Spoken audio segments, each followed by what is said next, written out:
اگر گرافیک دیزاینری این ویدیو رو اصلا از دست نده، به خاطر اینکه قراره که خیلی بیشتر از قبل درآمد داشته باشی. پس ویدیو رو لایک کن تا انتهای ویدیو با ما همراه باش.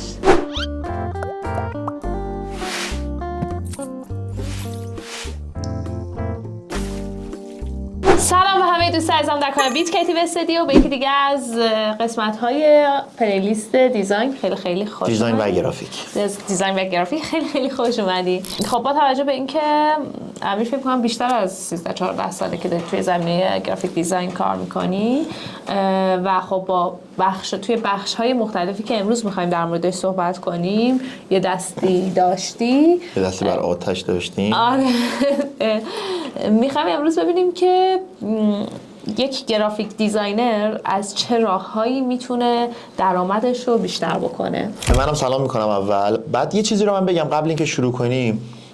این جزء این مواردی که میخوایم بگیم نیست، ولی الان من یهویی به فکرم رسید که این حرفو بزنم.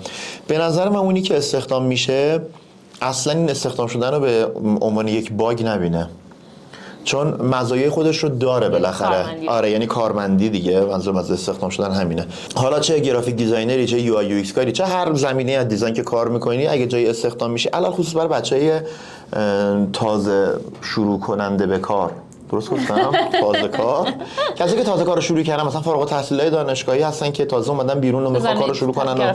آره، حالا هر زمینه از گرافیک منظورم ها کلا، چون میدونی چه اتفاقی براشون میفته. حداقلش اینه که در شروع کار درآمد دارن، بعد زده نمیشن از کار، میتونن از اون درآمدشون خرج ارتقای خودشون کنن. مثلا دیگه نمیدونم با یه سری آدم‌های با تجربه کار میکنن، کسایی که توی زمینه کاری خودشون، تحصیلی خودشون چندین سال بیشتر تجربه دارن، کلی کار یاد میگیرن، ارتباطاتشون بیشتر میشه که با این ارتباط بیشتر شدن کار داریم جلوتر حتما. یا دیگه نمیدونم نحوه مرخصی گرفتن و حساب کتاب مالی و حقوق و اینجور چیزا رو یاد میگیرن، فردا روز ممکنه به دردشون بخوره، خودشون نیرو داشته باشن. کلا استخدام شدن در ابتدای کار یا حتی ابتدای کار هم نه، در آینده به نظر من باگ نیست اصلا. به چشه یک ایراد به خودتون نبینید. من حالا دقیق یادم نمیاد از کدوم انسان بزرگی بوده، ولی این سخن هستش که میگه اصلا تو یک کاری رو میخوای حرفه‌ای برای خودت شروع بکنی، قبلش باید کارمندی یا کار رو انجام بدی که بتونی خیلی چاله چوله ها رو دیده باشی. آخه من خیلی میبینم که توی این اینستاگرام و اینا این پیجایی که حالا مرتبط به آره افزایش درآمد و شغلی استخدام شدن اینجوری میشه اونجوری، نه آقا واقعا بعضی جاها خوبه، به درد بخوره، کلی چیز میتونه بهتون اضافه کنه. بعد یه چیز دیگه، این ویدیوهای ما رو لطفاً اگر خوشتون اومد لایک کنید، اگر بدتون اومد کامنت بذارید، یعنی حداقل ما بدونیم آقا باگ کارمون کجاست. شاید دو تا نظر شما بدید که ما بتونیم بهترش کنیم. که حالا لایک نمی‌کنین اون به خوشتون اومد یا نیومدنه، ولی کامنتو که میتونید بذارید. آقا کامنتو بذارید لطفاً. یعنی باید اگر خوشتون اومد لایک کنید. آره خب خوشتون اومد که لایک کنید.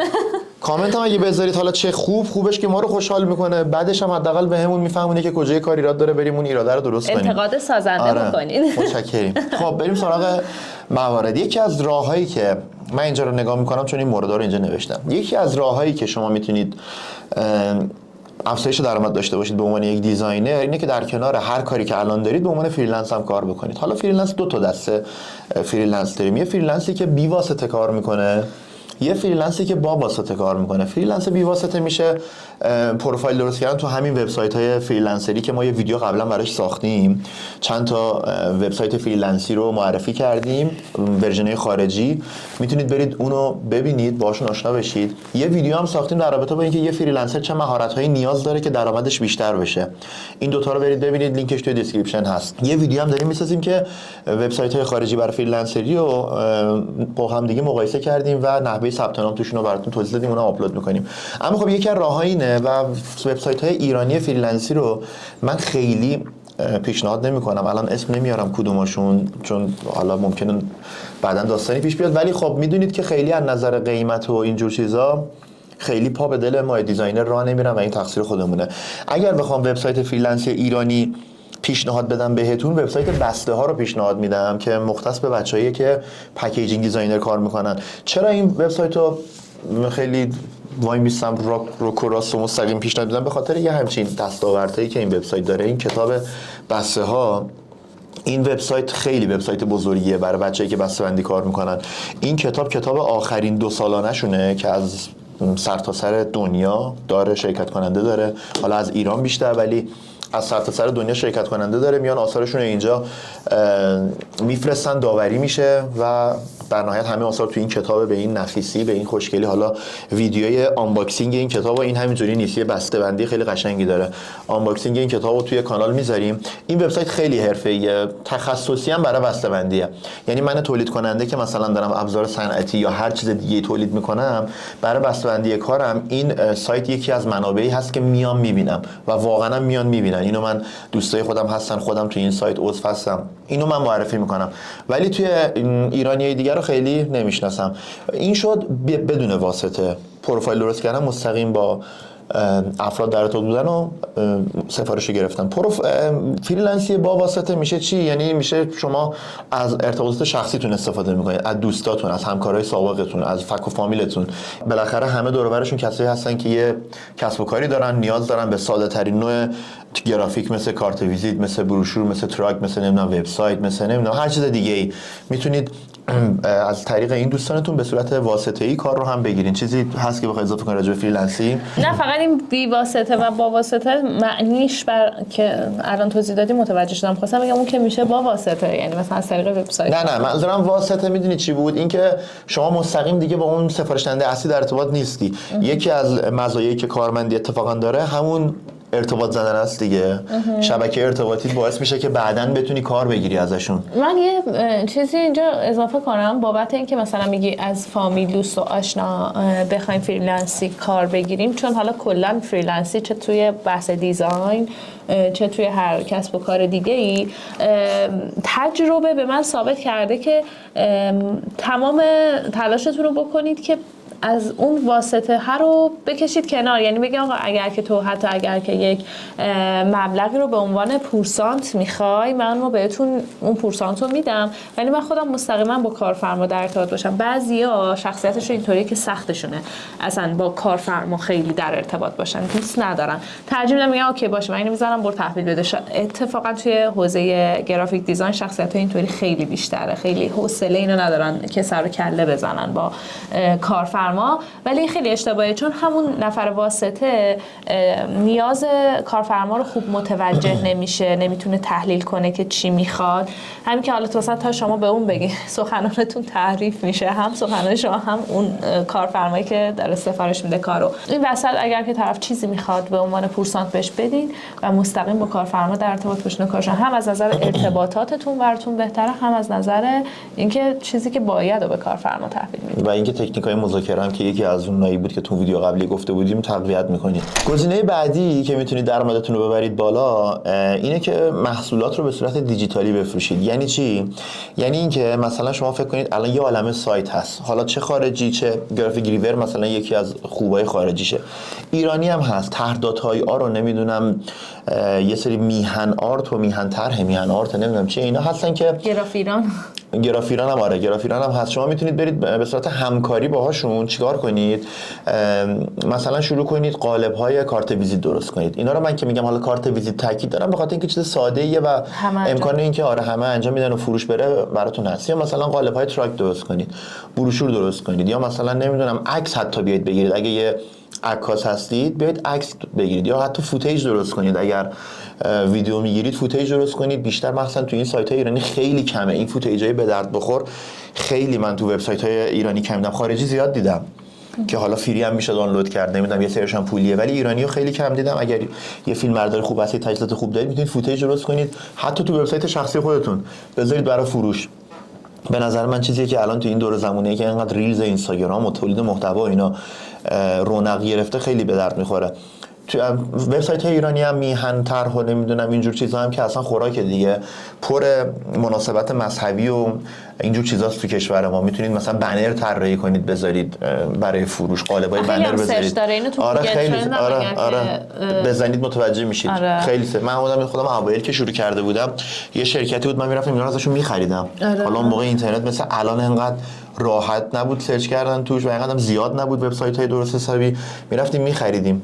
این مثلا بنرای نمیدونم همین الان همینه. بچه‌ها که کار میکنن برای شرکت ها میخوایم کار بکنیم، خیلی وقتا پروژه آماده رو میگیرن تغییرات میدن، چون که خیلی زمان کوتاهه، یعنی نیاز نیست همه چی تو از اول کار تو برنامه نویسی هم همینه، پلاگین می نویسن، نمیدونم مثلا نمیدونم وبسایت های قالبای آماده درست میکنن. یعنی این چیزی نیست که فقط به درد گرافیک دیزاینر رو بخوره. پس اینم میشه یه گزینه. حالا من یه چیزی که شاید کمتر کسی بهش اشاره کنه، یعنی تا الان اشاره کرده باشه رو میخوام بگم، این که یه سری بچه‌ها، من تو دوستای خودم هستن یکی دوتا که بار علمی زیادی دارن و واقعا کارشون درسته، اومدن چیکار کردن؟ اومدن یه سری مقاله مینویسن و واقعا مقالاتشون ارزشمنده، اومدن حالا این مقاله ها رو تو وبسایت شخصی خودشون آپلود میکنن برای فروش. حالا شما به عنوان طراح نمیدونم کارت ویزیت و تراکت و اینا لازم نیست برید مقاله آنچنانی بخونید، ولی بچه‌ای که بسته‌بندی کار میکنن، بچه‌ای که نمیدونم تخصصی توی گرافیک کار میکنن، مثلا چاپ رو کار میکنن، نمیدونم نظارت بر چاپ و دورهاشو میرن، اینا رو شرکت میکنن، از این مقالات استفاده میکنن و واقعا فروش خوبی داره. یه سایتی هست gumroad.com خارجیه، یکی از اساتید ما بود که زبان انگلیسیش خیلی خوب بود تو دانشگاه، این توی سایت گامرود مقاله میذاشت و مثلا مقاله‌ای 160-70 یورو فروش میرفت. چیزایی مثلا مقاله که میگم در حد مثلا 40-50 صفحه، همین، بیشترم نه. همین الان گامرود خودتون برید تو بخش دیزاینش سرچ کنید، من مقاله دیدم 300 یورو پولشه. خب یورو الان شما نمیدونم چنده، 67 تومن، اصلا بگی 60 تومن، 3 6 تا 18 تا، پول کمی نیست به هر حال برای درآمد. و اگر خیلی تخصصی کار رو بلدید، حتی تو وبسایت‌های ایرانی میتونید مقاله بنویسید و برای فروش بذارید، هرچند به قیمت کمتر. یه کار دیگه‌ای که میشه کرد اینه که طرحاتون رو برای چاپ آماده کنید. مثلا چی؟ مثلا یه سری تولیدی ها هستن که میان روی تیشرت، روی هودی، روی نمیدونم لباس کار، روی همچین چیزایی یه سری طرح‌ها رو چاپ میکنن. شما به صورت وکتوری میتونید طرح‌ها رو آماده کنید، بذارید برای فروش. خیلی از این تولیدی‌ها مطمئن باشید میان سراغتون، یا اول شما برید سراغ اونها، مشتریتون میشن اگه طرحتون قشنگ باشه. دیدی دیگه توی نمایشگاه چاپ دیجیتال که من پارسال رفته بودم اتفاقا دیدم این گزینه رو، یکی دستگاه گذاشته بود، هودی چاپ میکرد، تیشرت چاپ میکرد، چقدرم خوب و با کیفیت. یعنی اینم یکی از راههای درآمده که اتفاقا به نظرم درآمد بدی هم نداره. راه چهارمی که براتون من توی ویدیو آماده کردم اینه که آموزش و مشاوره. حالا 2 تا قسمت میتونست بشه، میشد بشه 4 و 5، من توی قالب آوردم. آموزش یعنی چی؟ شما میتونید اگر چیزی رو به عنوان تخصص خوب بلدید که میتونید آموزشش بدید، توی اینستاگرام، توی یوتیوب، توی نمیدونم آپارات، توی وبسایت شخصی خودتون، تلگرام، کانال تلگرام که الان درآمدزایی انقدر توش داره رونق میگیره، یا نمیدونم پکیجای آموزشی حتی میتونید آماده کنید برای فروش بذارید و ازتون میخرن. آره میخواستم اینو بگم که اگر اولین باره که دارید ما رو میبینید، یکی از ویدیوهای ما رو میبینید، ما توی کانالمون هم آموزش تلگرام، هم آموزش اینستاگرام و حالا شبکه‌های اجتماعی دیگه که خیلی کمکتون میکنه، حتی یه پلیلیست فریلنسینگ داریم، درسته؟ یا توی همین دیزاین و گرافیک یه پلیلیست لینکدین داریم که برای کسی که میخواد فریلنس کار کنه خیلی به دردش میخوره. لینکدین برای پروژه خارجی علل خصوص. آره سابسکرایب کنید، زنگوله رو روشن کنید، ویدیومو نذارید. یه فلش بک بزنم من روی اون گزینه فریلنسینگ. یه چیزی یادم رفت بگم، الان یادم افتاد. در واقع اصلا کار گرفتن از وبسایت‌های خارجی چیز غیر ممکنی نیست. فکر نکنید مثلا توی freelancer.com، توی فایور، توی آپورک اینا مثلا ثبت نام کردن و حالا فایور یه خورده داستان داره بماند به خاطر لوکیشن ما ایرانی‌ها، ما ویدیوشو قبلا ساختیم، برید ببینید. اما مثلا freelancer.com و آپورک و 99 دیزاین و اینا واقعا توش کار کردن اصلا چیز غیر ممکنی نیست. یه پروفایل و یه آدرس تلفن میخواد که خیلی از شرکت‌های واسط اصلا این کارو براتون میکنن. یعنی یه نیم ساعت، یه ساعت بچرخید تو اینترنت راهشو پیدا میکنید و میگم ما ویدیوشو ساختیم بهتون میگیم حالا چجوریه. فکر نکنید کسب درآمد دلاری یه چیز خیلی غیر ممکنی، نه، اتفاق میفته، خوبم اتفاق میفته. آموزش رو داشتیم میگفتیم، راههای مختلف و حتی یه سری آموزشگاه‌های آنلاین هستن. شما به عنوان مدرس شرکت می‌کنی، میگی که مثلا من میخوام دوره فلان نرم افزاری که بلدمو یاد بدم، پر می‌کنی آموزشتو، میدی به اون آموزشگاهی که آنلاین داره کار می‌کنه، درصدی باشون کار می‌کنی. یا مکتب خونه، خیلی جا هستن بخوایم معرفی کنیم، اینورس هست، مکتب خونه هست، نمیدونم. حالا اینورس البته خب خیلی مجموعه حرفه‌ای و بزرگیه، مثال زدم که و آموزشگاه حضوری مشتاق فنی، امثال مشتاق فنی تهران، نمیدونم یه سری جاها هستن که مدرسه ایده و ویژه و اینا هم دیگه هر کدوم از این آموزشگاه‌ها چارچوبای خودشون داره که وقتی برید سمتش قطعا یعنی یه کار یه موقع‌های آدما می‌خوان یه کاری رو انجام بدن، فکر می‌کنم مثلا خب نه الان که من نمیتونم این کارو بکنم، ولی برین سمتش اون جایگاه خودتون رو پیدا می‌کنید و حتما چقدر هم خوبه این آموزشگاه علل خصوص حضوری برای ارتباط زدن. اول اینکه همیشه آپدیت میمونید و مجبورید که حداقل آپ تو دیت بمونید و اینکه چقدر میتونید برای ارتباط زدن استفاده کنید از این افرادی که اونجا میان و میخوان از شما کار یاد بگیرن، حالا بالاخره به در شما میخوره. و گزینه مشاوره، بچه‌ای که تو کارشون حرفه‌ای باشن میتونن در قالب مشاوره به شرکت‌های مختلف، شرکت‌هایی که حالا یه بخش دیجیتال مارکتینگ مخصوصاً دارن، بچه‌ای که تو زمینه دیجیتال مارکتینگ کار میکنن که حالا تو اینو خیلی بهتر میتونی توضیح بدی که به چه صورته، به عنوان مشاوره اون مجموعه باشن، یا اینکه حتی شرکت‌هایی که مثلا تولیداتی دارن که نیازمند یه سری کارهای گرافیکیه، میتونید مشاور باشید که الان مثلا این جنس کاغذ، نمیدونم این جنس مثلا چاپ، این نوع بسته‌بندی، اینا درآمدهایی داره که مشاوره رو اینو ببخشید واسه صحبت توی هر صنفی که دارین کار میکنیم واقعا بعد از نظر اطلاعاتی و نظام کامل باشین دیگه، چون که حالا میگه بحث دیجیتال مارکتینگ، نه اینکه مثلا میگیم خب من گرافیک دیزاینرم برم راجع به دیجیتال مارکتینگ توضیح بدم، در واقع بحث گرافیک و حالا هویت بصری یک کسب و کار تو این زمینه ها شما میتونید مشاوره بدین که فکر کنم قبل از اینکه به این درجه بخوام برسن هم از نظر تحصیلات حالا چه آکادمیک چه هم از نظر اینکه یه مدتی کسب تجربه کرده باشن که این برمیگره به همون موضوع اول استخدامی که من گفتم، یعنی هم میتونن استخدامشن فریلنسی کار کنن که کامل یه رزومه خیلی قوی داشته باشن که بخوام بموشن، ولی اگر که واقعا این کارو دوست دارین، کار مشاوره رو دوست دارین، هدف گذاری بکنین و مرحله به مرحله نیازمندی هاشو برآورده کنین دیگه برای خودتون. اگه مدرک تحصیلی لازم داره، اگه تجربه کاری لازم داره، اگه دوره به خصوصی هست. و من یه چیزی بگم، این میخوره به کارفرمایی حرفی که من دارم میزنم. اصلا فکر نکنید که اگه یک نفر رو گرفتین به عنوان متخصص دیجیتال مارکتینگ، این بنده خدا قراره از همه چیه شما سر در بیاره. قطعا دیجیتال مارکتینگ یک مجموعه بزرگه، یک دایره بزرگه که تو دل خودش پوزیشن های شغلی مختلف رو در بر میگیره، مثل طراح گرافیک، مثل عکاس، مثل فیلمبردار، مثل ادیتور و اینا. هر کدوم واقعا افراد خودش رو میخواد. یک نفر نمیشه 10 تا کار کشید و انتظار داشت 10 تا کار رو خیلی خوب و همه چی به شما ارائه بده. این هم یه خورده نگاه اونوری هست که باید اصلاح بشه. یعنی پول برای یه نفر نخواهید بدین از 10 نفر کار بکشید ازش.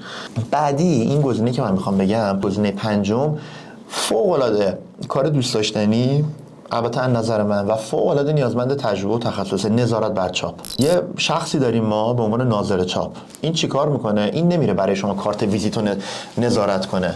من به عنوان یه شرکت مثلا مثال میزنم، من به عنوان شرکت ایکس که مثلا توی زمینه مواد غذایی داره کار میکنه و خیلی هم مطرحه، روی برندینگ هم خیلی سرمایه گذاری میکنم. خیلی برام مهمه که مثلا اگر میخوام این بسته‌بندی رو چاپ کنم رنگش اونی باشه که میخوام. اینجا چیکار میکنم؟ اینجا میام زنگ میزنم به یه کسی که ناظر چاپه، تخصص داره، رنگو میشناسه، نورو میشناسه، ترامو میشناسه، انواع اقسام چاپ‌ها رو میشناسه، زینک و فلکس و اینجور پیش نیازهای چاپ‌های مختلف رو میشناسه. نمیخوام تخصصی کنم بحثو، ولی نیازمند یک تخصص فوق‌العاده بالا و تجربه کاری بالا. من خودم تو این سالا که بسته‌بندی کار میکنم یه 3-4 بار به عنوان ناظر چاپ رفتم و حالا نمیدونم اینو چجوری بگم که بد برداشت نکنید، ولی فکر کنم جوان‌ترین ناظر چاپی که خودم تو این ور اون ور دیدم خودم بودم و 3-4 بارم بیشتر نرفتم، برای کارهایی رفتم که خیلی هم پیچیده نبوده. ناظرین چاپ معمولاً یه خورده از نظر سن و سالی مثلا رو حدود 40 به بالا هستن، چون که واقعا نیازمند تجربه است. دستگاه چاپ رو خیلیاشون خیلی خوب میشناسن، نمیدونم رنگ‌های مختلف، همه چی رو دیگه، هر چی که لازمه چاپ شما باید بدونید اینا میشناسن و کار فوق‌العاده میتونه پردرآمدی باشه و در کنار اینکه جذاب هم هست. البته مسئولیت سنگین، چون اگه کار چاپ بشه و برگرده و بیاد اون چیزی که اون برنده انتظار داشت نشه، اون موقع یقه شما رو به عنوان ناظر چاپ میگیرن. پس این هم خیلی میتونه پردرآمد باشه. پیشنهاد میکنم و پر استرس. آره پر استرس. البته اگه کسی که توانمندیشو به خودش ثابت شده باشه دیگه به نظرم براش استرسی نداره. کسی که اینایی که این پیش نیازهایی که من گفتم و کامل بدونه خیلی دیگه استرس نداره تو این موضوع. و گزینه بعدی که من میخوام تو دربارش بیشتر صحبت کنیم ادمینستریتوری پیج های حالا اینستاگرام و ادمین بودن. آره ادمین بودن منظورم بود. آره اینو تو توضیح بده، تو بیشتر توی این موضوع تخصص بهتری داری.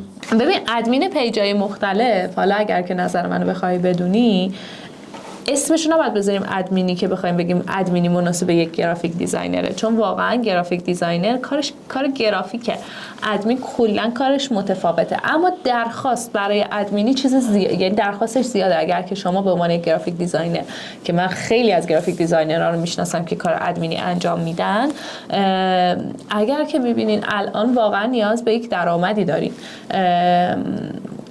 مثلا کارمند بخش خصوصی هستین که نمیدونم میخواین 2 ساعت هم مثلا بعد از ظهر کار کنین، اصلا درآمد بیشتر اصلا اونم نه، کارمندم نیستن، نیاز به درآمدی دارن که سریع میخوان این شغل رو به دست بیارن. فکر میکنم ادمینی با توجه به تقاضای زیادش راحت بتونین پیدا بکنین.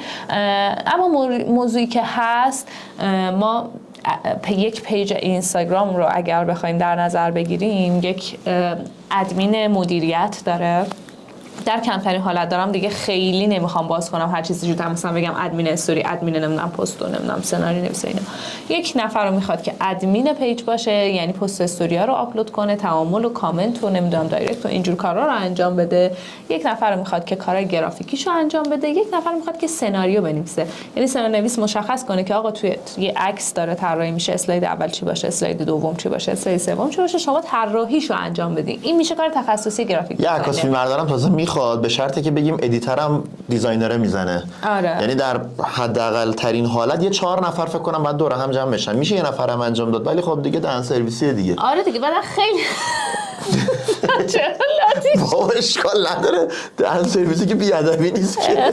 ولی کلا یک نفرم میتونه انجام بده. میگم همونطور که خیلی‌ها رو من میشناسم در حال حاضر دارن این کار میکنن، چون همه ما دیگه یه پیج اینستاگرام داریم، پست استوری گذاشتن بلدیم، یاد گرفتن یه سری کارا هم خیلی زمان بر نیست. ما توی پلیلیست اینستاگراممون هم آموزش صفر تا صد اینستاگرام رو نکته کلیدیه دیگه. آره، خیلی کار سختی نیست، یعنی هر کسی میتونه حتی 0 تا 100ش هم انجام بده. ولی ما داریم میگیم اگر در سطح حرفه‌ای کسی بخواد یک پیج رو راه اندازی بکنه، اینطور نیستش که بگیم من خب گرافیک دیزاینرم 0 تا 100ش رو انجام میدم. و خب قطعاً کسی که بخواد حرفه‌ای کار کنه هزینه های بیشتری هم داره. اما من بخوام حدودی بهتون بگم، به عنوان یک گرافیک دیزاینر که به صورت تنها میخواین 0 تا 100 یک پیج رو دستتون بگیرین، میانگین حدوداً 6-7 تومن در ماه و از هر پیجی میتونیم بگیریم دیگه، که 0 تا 100. مثلا هر پیج چقدر ماکسیموم فکر می‌کنی زمان بره در حالت معمول؟ در حالت معمول یه تایمی میبره. حالا خیلی وقتا میتونن اون گرافیک دیزاینر از کارفرما بخواد که به من موضوع متن رو بدید که من مثلا بخوام ویدیوش کنم. یعنی میدونی میخوام بگم دیگه از هر پیج 6-7 تومن مثلا چند تا پیج رو میتونه در روز رسیدگی کنه که در ماه ببینیم چند عددی. اکثر خیلی خیلی بتونی مدیریت کنی 3 تاست بیشتر. یعنی مثلا 3 تا 6 تومن میشه 18 تومن. یه درآمده. آره. به هر حال الان توی مملکتی که حقوق وزارت کارش فکر می‌کنم 700-200 اینا پایه است، 18 تومن خب آره عدد خوبیه.